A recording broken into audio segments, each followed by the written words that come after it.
for decades made a tremendous difference. I think Sandy would be right in the top of that list. So thank you, Sandy.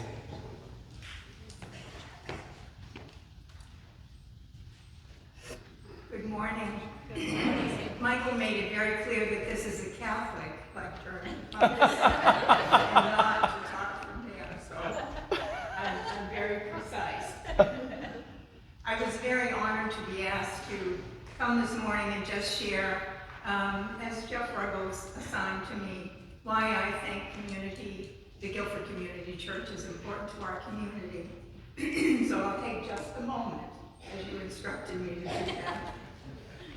I always say that Gilford Community Church is the heart of our community, and I truly do believe that.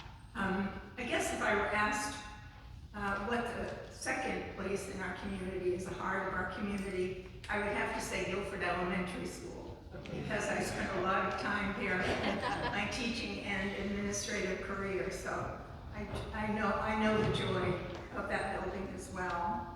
But so many important life events happen here. From weddings to family celebrations, and certainly funerals. And so often I've heard Michael say, I didn't know your loved one as well as you knew them. But yet, even in those moments, this is where families want to be, in this building, sharing the joys and sorrows of life. In my 60 years in this community, I remember, as many of you do, I'm sure, when the town and the police station were located here. And when I was elected as a selectman in 1978, we were actually housed here on this site.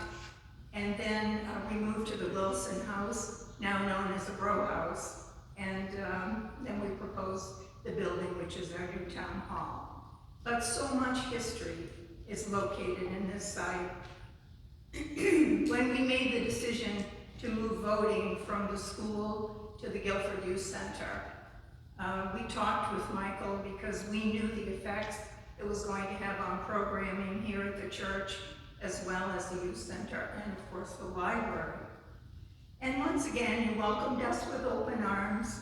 You were more than happy to make the space available for voting. And if you come to vote at 7 a.m. in the morning, we have revived a tradition of ringing of the bells.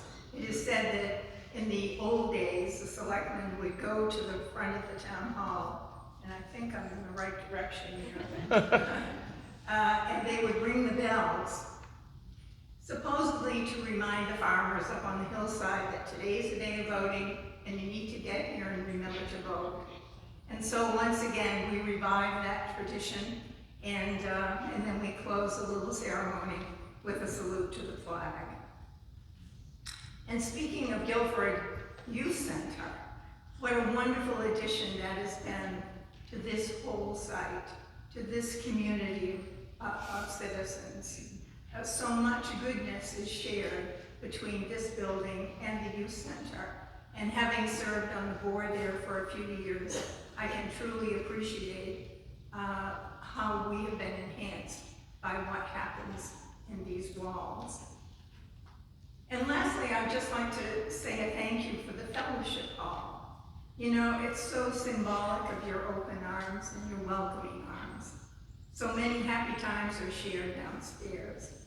And for me, Rotary meetings, and then on December 10th, we will once again prepare in your beautiful kitchen the Ray Wixon Memorial Dinner, and we will share with our seniors in the community by honoring them for all they do for us. You know, I don't know if you know, but Michael doesn't charge anything for the use of the fellowship hall. It's a big bonus, and it's certainly very symbolic of how welcoming you are to our community. I live on Potter Hill, and the directions to my house are always go by the Gilford Community Church and up the hill. And so I say to all of you, I live on Potter Hill. Come up the hill and visit me for coffee anytime. I would enjoy that.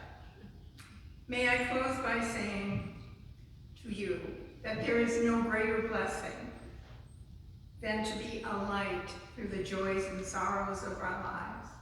And that is exactly what you do, what we do here at Gilford Community Church. Thank you.